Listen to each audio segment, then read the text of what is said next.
என்னங்க, நான் ஆஃபீஸ் போயிட்டு வரேன். ஈவினிங் வரதுக்கு லேட் ஆகும். சரிம்மா, ஆஃபீஸ் முடிஞ்சு மறக்காமல் கால் பண்ணு. நானே வந்து ஒன்று பிக்கப் பண்ணிக்கிறேன். ஆ சரிங்க.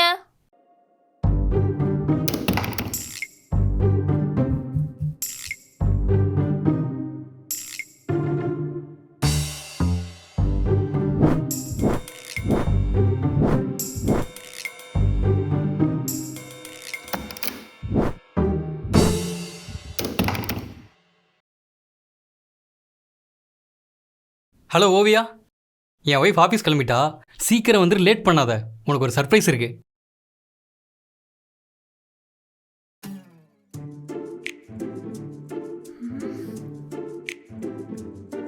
ஓவியா, நீ என்னோட பெஸ்ட் ஃப்ரெண்டா? சி, நீங்கள் 2 பேரும் சேர்ந்து இவ்வளோ நாளாக என் வாழ்க்கையை நாசமாக்கிட்டீங்க. இன்னைக்கு உங்கள் 2 பேரும் கையும் களவுமா பிடிக்கிறேன். என்கிட்டயே நீங்கள் ஏதோ அண்ணன் தங்கச்சியுமே நாடகம் ஆடுறீங்கள, வச்சுக்கிறவங்கள.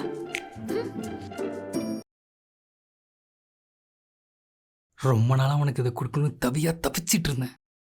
ஃபோனில் சொன்ன அந்த சர்ப்ரைஸ் தானே? எனக்கு சர்ப்ரைஸ்னால் ரொம்ப பிடிக்கும்னு தானே சர்ப்ரைஸ் அரேஞ்ச் பண்ணியிருக்கேன். சர்ப்ரைஸ் எனக்கு சுத்தமாக பிடிக்காது. ஐ ஹேட் சர்ப்ரைஸ்.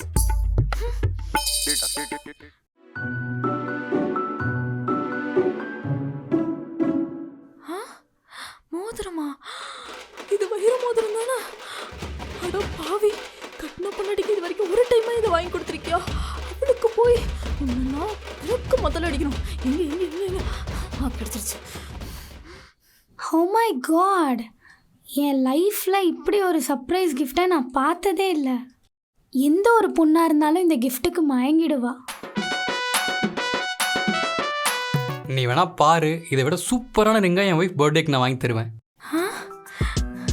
ஐயோ, வச்சிருவோம். இவரை போய் தப்பா நினைச்சிட்டுமே. இல்லை இல்லை, இதை விட ஒரு பெஸ்ட் ரிங் இங்கே எங்கேயுமே கிடைக்காது. இனி கிடைக்க போகிறதும் இல்லை. நீ ஒன்று பண்ணு, இந்த ரிங்கையே உன்னோட ஒய்ஃப்க்கு கிஃப்டாக கொடுத்துரு, சரியா? எனக்கா? சரி, ஷர்ட்டை கழட்டு. நான் வந்த வேலையை பார்த்துட்டு கிளம்புறேன்.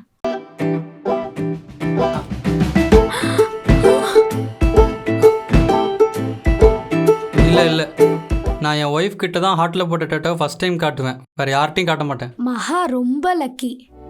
நீ அவளுக்கு புருஷனாக கிடைச்சதுக்கு மகா ரொம்ப கொடுத்து வச்சிருக்கணும். உன்ன மாதிரி ஒரு புருஷன் யாருக்கும் கிடைக்கவே மாட்டான். ஆமாம், இந்த மாதிரி ஒரு புருஷன் யாருக்குமே கிடைக்க மாட்டாங்க. ஏன்னா நான் தான் அவளை சீட் பண்ணுறேன்ல. என்ன சொல்கிற? நீ அவளை சீட் பண்ணுறியா? என்னால் நம்பவே முடியல. அவளோட பர்த்டேக்கு இது வரைக்கும் கொடுத்த சர்ப்ரைஸ் கிஃப்ட்டை விட பெஸ்ட் கிஃப்டாக கொடுக்கணும்னு அவளோட பெஸ்ட் ஃப்ரெண்டு வாங்கிட்டு அடிக்கடி தனியாக ஃபோனில் பேசிகிட்டு இருக்கேன்ல, அது அவளை ரொம்ப பாதிச்சிருக்கு. நைட்டு நான் தூங்குனதுக்கு அப்புறம் ஃபோன் எடுத்து செக் பண்ணுறா, மெசேஜ் எல்லாம் ஓப்பன் பண்ணி பார்க்குறா. அது எனக்கு எவ்வளோ கஷ்டமாக இருக்குது தெரியுமா?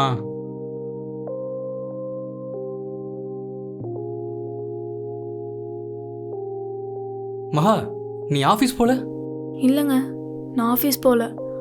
ஆஃபீஸ் போன மாதிரி ட்ராமா பண்ணேன்.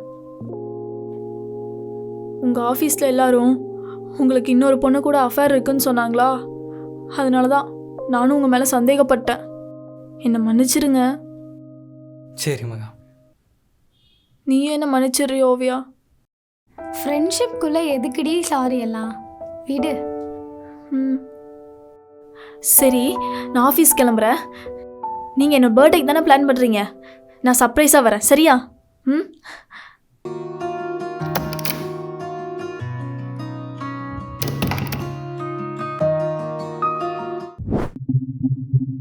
Super plan. நீ மட்டும் அவள் வீட்டில் இருக்கிறத கண்டுபிடிக்கலன்னு வச்சுக்கோ, இன்னைக்கு நீயும் நானும் சேர்ந்து மாட்டிருப்போம். நல்ல வேலை, தப்பிச்சிட்டோம்.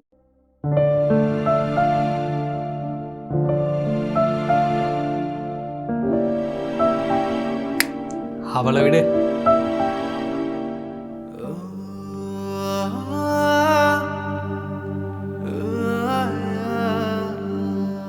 இந்த மாதிரி ஆம்பளைங்க கூடலாம் வாழ்கிறதுக்கு சாகிற வரைக்கும் தனியாகவே வாழ்ந்துடலாம்.